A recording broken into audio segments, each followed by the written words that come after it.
AI is changing the game for education, but are we ready for it? Let's find out with today's expert, Bob Danna.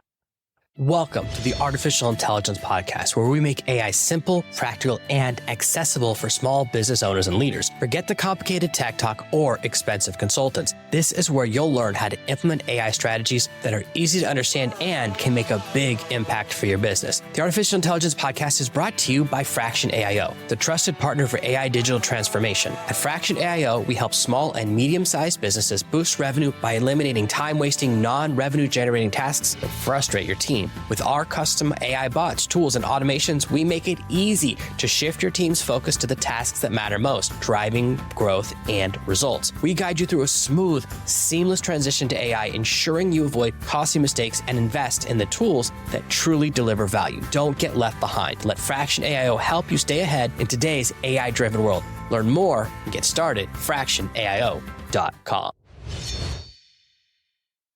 Now, Bob, I'm excited to have you here because we talk a lot about AI, but as I see my kids trying to figure out how to do homework, and we've seen the struggles before, like figuring out if you use a calculator, do you actually know how to use math? And if you use Google, do you actually know how to do research? And now it's this question of, if you use AI, do you know anything? So I'm really interested in kind of your passion for helping Gen Z and the younger generation start to figure out how they can use AI as they exit high school, as they enter the workforce. And let's just start from there. That sounds great, Jonathan. And thank you so much for the invitation to join you. Really looking forward to the conversation today. But yes, I think there's actually a number of different dimensions that are going on now with Gen Z and now Gen Alpha coming up as well. And certainly I have lived through, I started on slide rules. So I started at the point where it was evolving into calculators and then into computers and then obviously Google, et cetera. It's very interesting that I've seen the full transition, including now, into AI.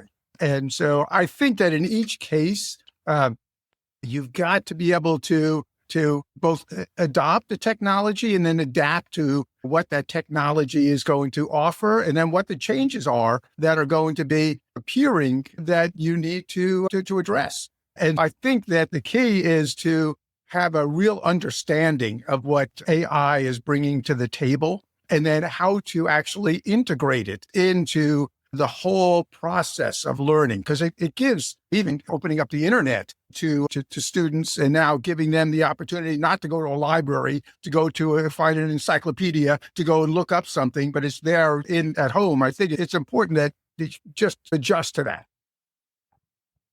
Yeah, I think that one of the challenges is that we always want people to do it the way we did, because I did it the hard way. Like, I had to learn how to do microfiche, and you go into the basement of the college library and everything's dusty and you think you're going to get murdered because it feels like there's no one ever been down there. The lights all turn off, and that experience of looking for an old newspaper, like research used to be so hard.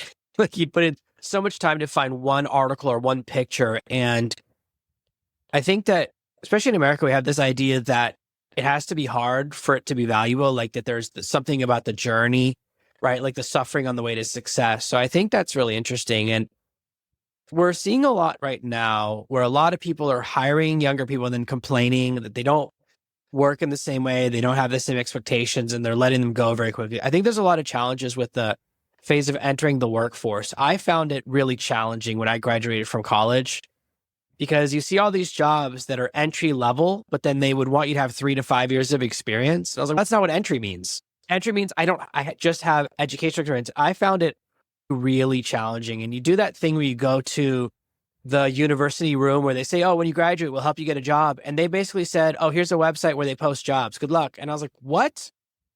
And I looked around the room and realized they were all the graduates who had never succeeded. So they were still there. And it's like, these are the worst people to get advice from. They're all the people who've never left the campus. And that was one of those really big challenges. So I know that getting your first job, especially now where everyone's writing AI resumes, and actually with my company, as we hire people, we're doing almost all referral-based hiring because resumes are so untrusted now. It's actually handshakes, friendships, and who you know again. So what do you think about really, like, what can younger people do to enter the workforce, and what should we as hirers be doing to bridge that gap better for them? Yeah, I think it's actually, Jonathan, going to be a real challenge over the next 5 to 10 years or so, because there's a couple of different dimensions to this kind of AI emergence. Certainly what you're saying, all of those kinds of things stack up. But I think there's another a big dimension, and that is that AI is going to take away a lot of the entry level positions. They're going to be replaced by machines. They're going to be replaced by AI.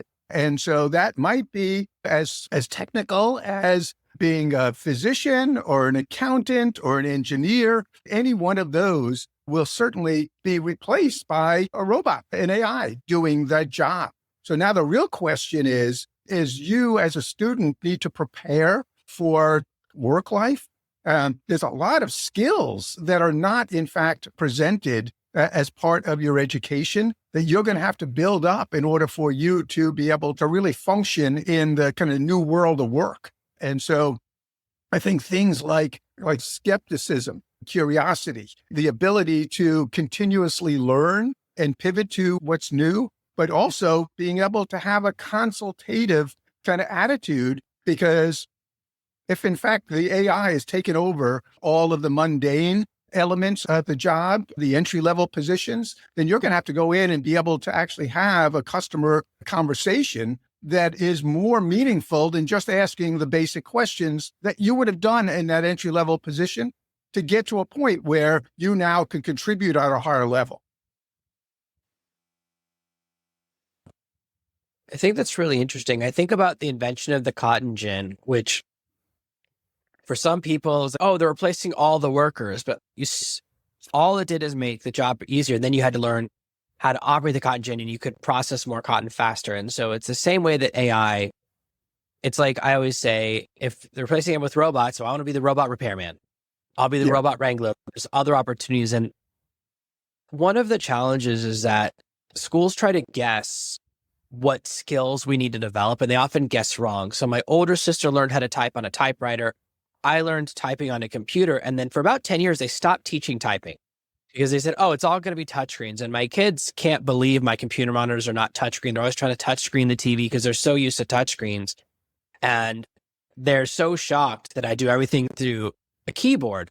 So I think that one of the problems we have with technology is that by the time you graduate, the technology has shifted again. So I've seen a lot of courses now where you can do a 4-year course on AI. Imagine if everything I learned about AI right now started 4 years ago in 2020, 2021. So much of that would be irrelevant. Like stuff I was doing 3 months ago is now no longer current. AI is shifting that fast that there are new developments coming out every few days or at least once a week, that it's a massive market shift. So it's really, that's one of the bigger challenges, is that it's changing so fast. There's this pressure to keep up. But I think this actually affecting every generation. So how can I possibly know about AI? Because there's an update every day, a change every day, a tool every day, a major market shift. And I think that puts this additional pressure on young people. You spend all of high school learning AI, and everything you learn freshman, sophomore, junior year is no longer relevant by the time you're graduating. So there's this other challenge. So I like what you're talking about, the core skill of adaptability. Is one of the challenges I have when people ask why I'm good at AI. It's my problem solving methodology. Like I do almost all of my work in a notebook. I write down everything I'm going to do. I draw pictures, and then I use the computer. Maybe 10% of my work is computerized. The rest of it, the planning, the strategy, the being able to understand when someone says what they want and knowing what they actually mean, that's the skill. So I like what you're talking about here, which is developing these skills of curiosity. We unfortunately have this methodology of teaching, especially in high school more than college, which here's what happened. This is history. This is the rule. This is the way of doing math. And now there's like new math. My children they solve math problems in a different way. And I'm like, this doesn't make any sense. This is not how I learned math. So they're learning new math, which is like these different ways of getting the answers. And we, unfortunately, one of the problems with education, in my opinion, has always been that it pushes away curiosity, that it doesn't reward asking questions. Like, sit down, be quiet. There's too many students here. Is there a way that teachers can implement AI to provide maybe a more customized learning experience, or to bridge this gap of where we've been spent so long decreasing curiosity, we can start increasing it again? Yeah, I think, in fact, it may not just be implementing AI. AI is the underpinning of the additional kind of tool set that the individuals have to drive this. I think what you were saying earlier on, the curiosity, start teaching logic, the ability to be a skeptic, ask the questions, don't just accept an answer. Because I think that's the one big thing that AI is doing now is the ability to ask AI and then get an answer and then just accept that answer. And what it's mining is maybe not as accurate as you want. So you want to be able to build in individuals, and that's where you want to be able to exercise the AI tools, is be able to have them do some research with some kind of questions that may in fact give a whole spectrum of different answers depending upon the way that the question is asked, the way that additional questions are asked based on the answers that are given, et cetera, and start to build that in a model in school that allows them to be intimate with the AI, but be able to still have that human element of questioning, of logic, of skepticism that I think is going to be key to us being able to function moving forward for the next 5, 10, 15, 20 years. Yeah, I think that's really interesting. I'm always thinking about, people always ask me, like, do I think my kids are going to take over my job? And I'm like, the one thing I know they don't want to do is whatever daddy does. Like, we never want to do what our parents do. You're It's right. like, I try to, my mindset is I want my kids to have enough skills that they can do what they want to do when they hit. Like, my job is to get them to 18 and have them have the right skills. So that's why if they want to learn music, great.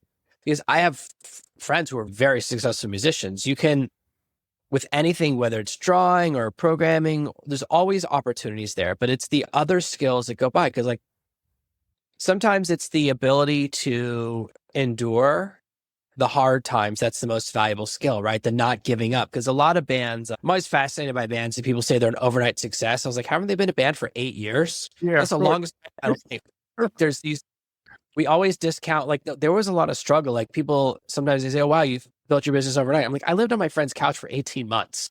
It's a long night. So I think that these other skills that we sometimes let go of, a lot of the things that we used to teach in high school, like home economics and shop and metalworking, like so useful.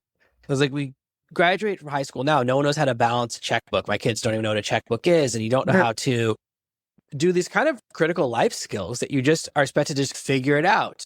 But they'll give you a credit card, you're 18, but you don't really understand what it means. And then you suddenly have problems. So I think that maybe this step back of looking at we don't know what technology is going to be in 10 years, but we know the core skills that are consistent.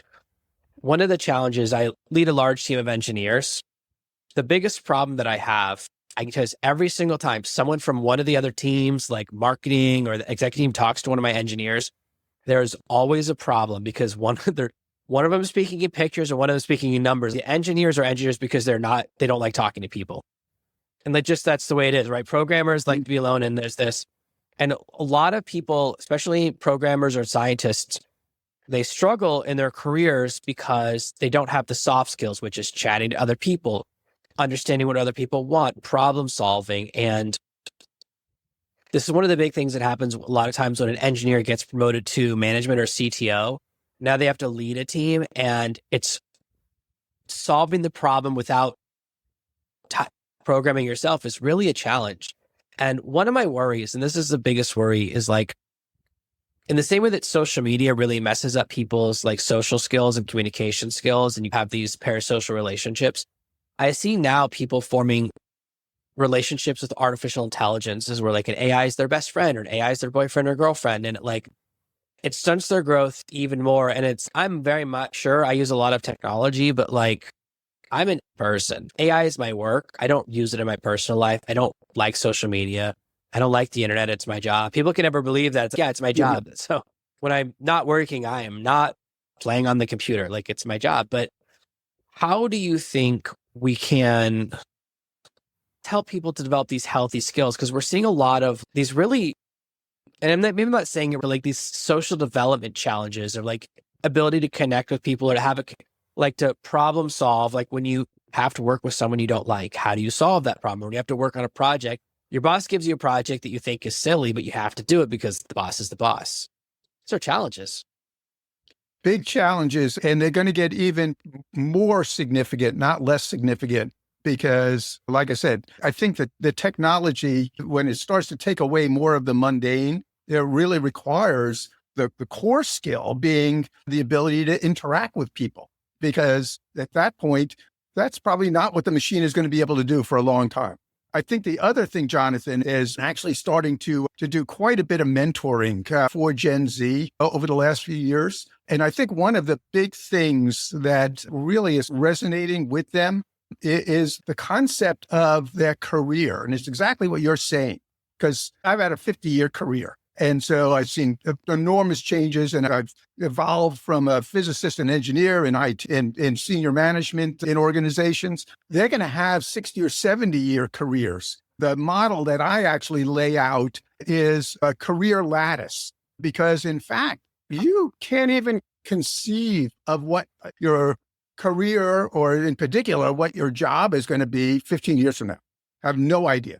Okay, everything is going to change. So you do have to have all of those core skills in order for you to be able to succeed in the future.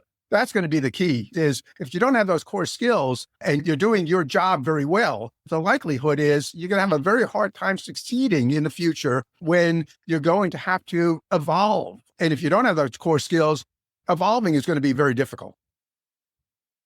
I think that some of the most important skills I learned when I was younger is like adaptability, realizing you're capable of more than you think, and enduring adversity. And we've seen this shift in education where we try to remove all adversity, where it's like everyone gets a trophy, there's no more dodgeball. And I was not good at any of those things. I was terrible at any of those things, but I still felt like you have to do things that are hard to get stronger. If you never do anything that's hard, like I was talking to someone earlier today, it's like when someone says the worst thing that's ever happened to them is a comment on social media, I say, what a blessed life. That's the worst thing that's ever happened. I wish.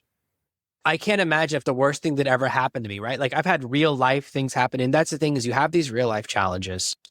And that's really, I think, one of the things that's missing. We're shifting so far in this direction of like, we don't want our kids to ever have any challenges. And then when they're adults, they're not ready for them. And it's this ability to adapt that I think the most valuable skill, because I would have never thought, even 6 months ago, that I'm doing what I'm doing right now. I would have never, there's this mistake I think a lot of people make, that we look at someone else and we think, similar to I mentioned overnight success earlier, is that we think their first idea was a winner.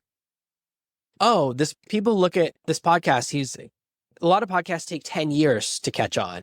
Or I know people who spend 15 years before something hits.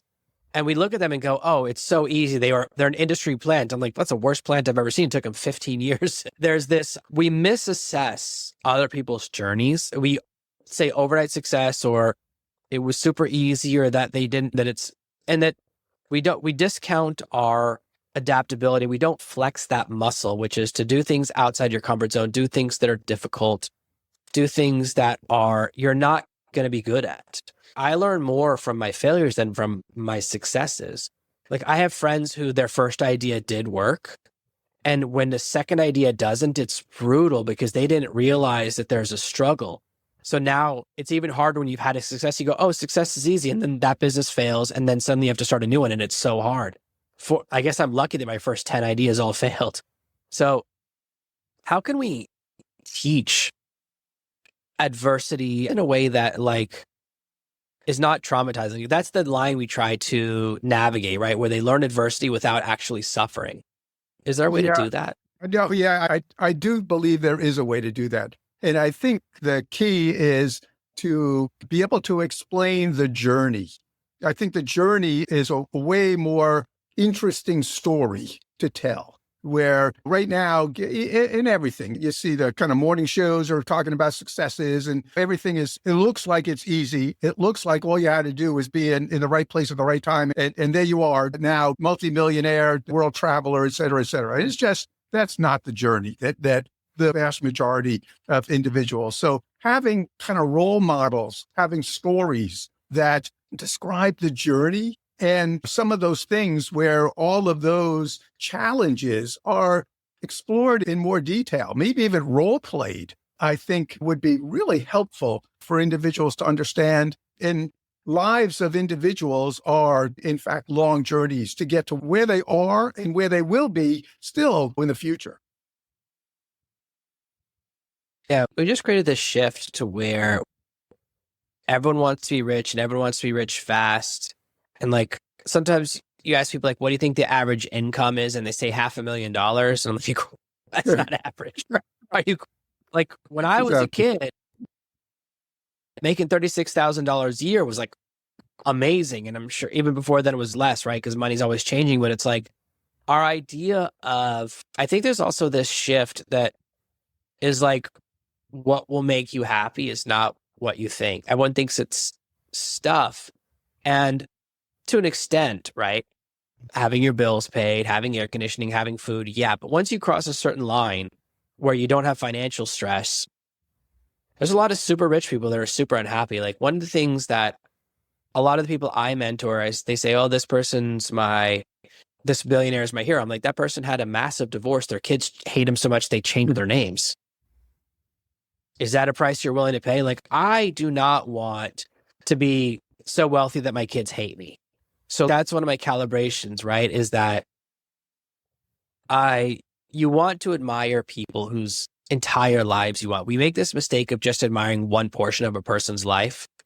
Though they're really good at one thing, it's do you want all the rest that comes with it?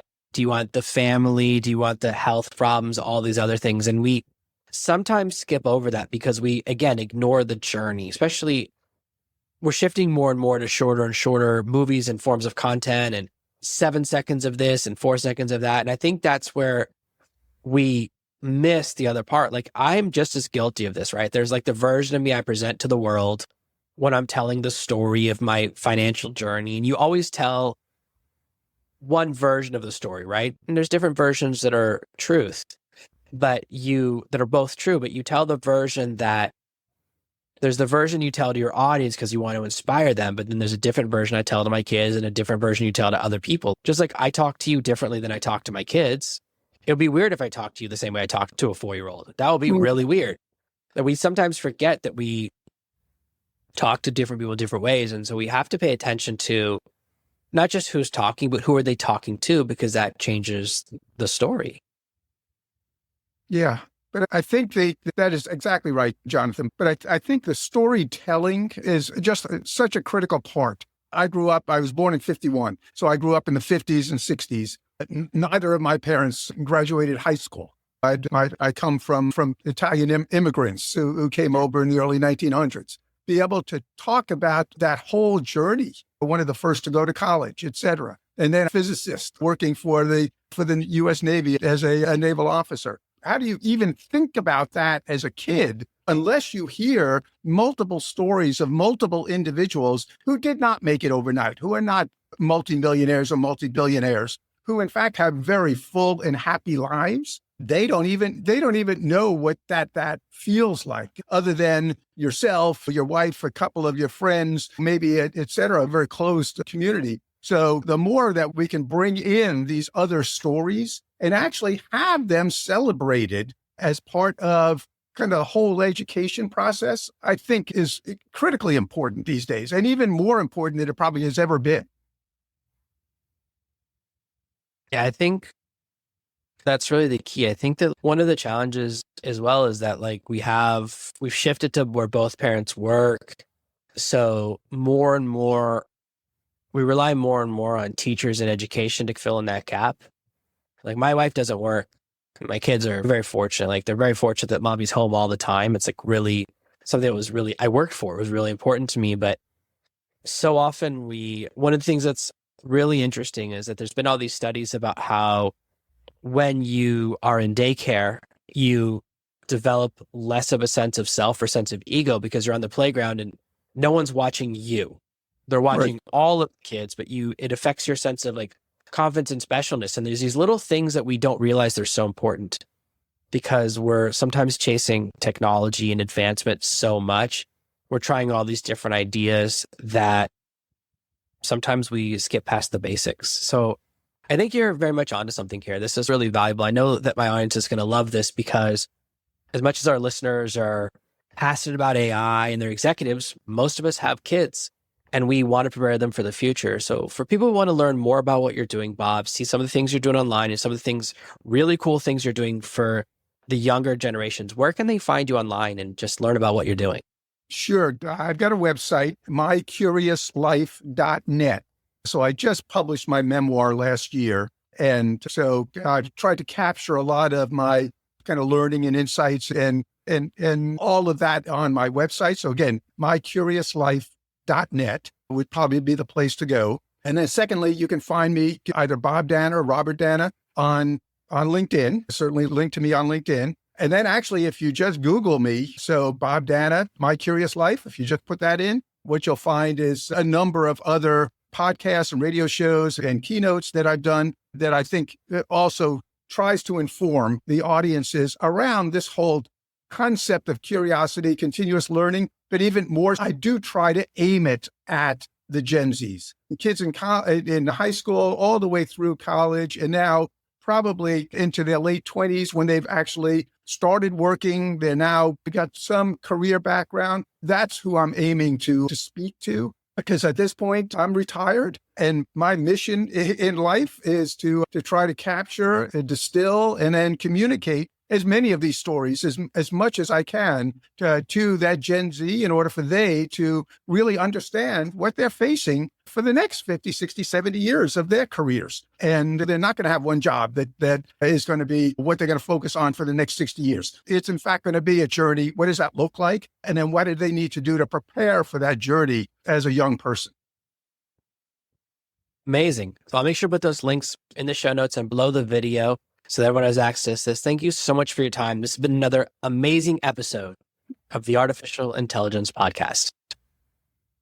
Thank you for listening to this week's episode of the Artificial Intelligence Podcast. Make sure to subscribe so you never miss another episode. We'll be back next Monday with more tips and strategies on how to leverage AI to grow your business and achieve better results. In the meantime, if you're curious about how AI can boost your business's revenue, head over to artificialintelligencepod.com/calculator. Use our AI revenue calculator to discover the potential impact AI can have on your bottom line. It's quick, easy, and might just change the way you think about your business. While you're there, catch up on past episodes, leave a review, and check out our socials.